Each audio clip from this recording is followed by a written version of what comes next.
முடிந்தவரை மருத்துவம் பார்ப்பதை தள்ளி போடுங்கள். அமெரிக்காவில் கூட காய்ச்சல், சளி போன்றவை குழந்தைகளுக்கு வந்தால் உடனடி மருத்துவம் அளிப்பதில்லை.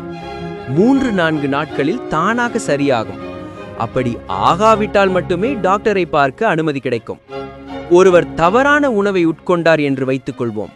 தொண்டை வரைக்கும் அவர் கட்டுப்பாட்டில் நஞ்சு இருப்பதால் அது உள்ளே சென்றுவிடும். அதற்கு பின் அதை மூளை கவனித்துக் கொள்ளும். உடம்புக்கு கூடாத இந்த நஞ்சை வாந்தி மூலம் வெளியேற்றுமாறு இரைப்பைக்கு பணிக்கும். இரைப்பை வாந்தி மூலம் வெளியேற்றி தள்ளும்போது அவர் உடனே டாக்டரை நாடி டாம்பெரிடன் ஒன்றை போட்டு நிறுத்திவிடுவார். இன்னும் உள்ளுக்குள் நஞ்சு இருப்பதால் இரைப்பையிடம் மூளை விசாரிக்கும். நான் என்ன செய்ய அரசே, இவன் விடவில்லையே என்று இரைப்பை ஒதுங்கிவிடும். ஆனால் மூளை இறைவன் கொடுத்த பொறுப்பை சரியாக நிறைவேற்ற பேதியாக தள்ளுமாறு குடலை பணிக்கும். உடனே மூளையின் சொல்லுக்கு கட்டுப்பட்டு குடல் வாய்ற்றோட்டமாக அனுப்ப எத்தனிக்கும். வயிறு கலக்கி கொண்டு வர மீண்டும் டாக்டரை நாடிச் செல்வார். அவரும் ஒரு லோபெரமைடை கொடுத்து நிறுத்திவிடுவார். உடலில் மீண்டும் அதே நஞ்சை கண்ட மூளை குடலிடம் விசாரிக்க இரைப்பை சொன்ன அதே பதிலை குடல் சொல்லும். மூளை அடுத்து சளியாக மாற்றி வெளியேற்றுமாறு நுரையீரலை பணிக்கும். அப்போது இருமல் வரவே பழையபடி வைத்தியரை நாடி இருமல் மருந்து ஒன்றை சாப்பிடுவார். 4ஆவதாக அதை வெளியேற்ற மூளை தோலை நாடும்.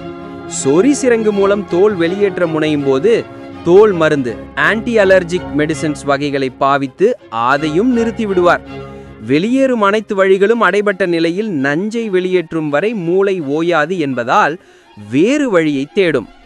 உடம்புக்குள் ஒரு குப்பை தொட்டியை உருவாக்கி கட்டியை உருவாக்கி அதில் நஞ்சை சேமிக்கும். கொஞ்ச நாளில் நம்மவர் ஸ்கேன் பண்ணி பார்த்து அதையும் வெட்டி வீசிவிடவே மூளை இனி யாரையும் நம்பி பிரயோஜனம் இல்லை என்று நஞ்சை தனது கட்டுப்பாட்டுக்குள் கொண்டு வரும். அது மூளை கேன்சர் கட்டியாக மாறும் அபாயம் உண்டு. எமது உடலுக்கு எது தேவையோ அதை நீங்கள் தெளிவாக புரியும் பாஷையில் மூளை சொல்லும்.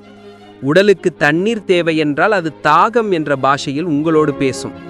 வாய்மொழியை கூட நாம் கவனிக்காது விட்டு விடுவோம் என்பதாலோ என்னவோ எந்நேரமும் கவனிக்க ஏதுவான உணர்ச்சி மொழியால் மூளை பேசுகிறது.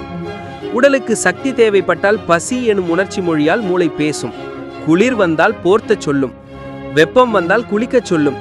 இப்படி உடலுக்கு தேவைப்பட்டவற்றை உணர்வை மொழியாக்கி மூளை சொல்லும்போது அதற்கெல்லாம் வைத்தியரை நாடி நாம் போவதில்லை.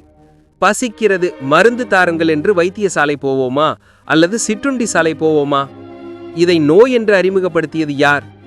வயிற்றோட்ட உணர்வை மூளை ஏற்படுத்தியது நஞ்சை கழிக்கவே. இதையும் நோய் என்று அறிமுகப்படுத்தியது யார்?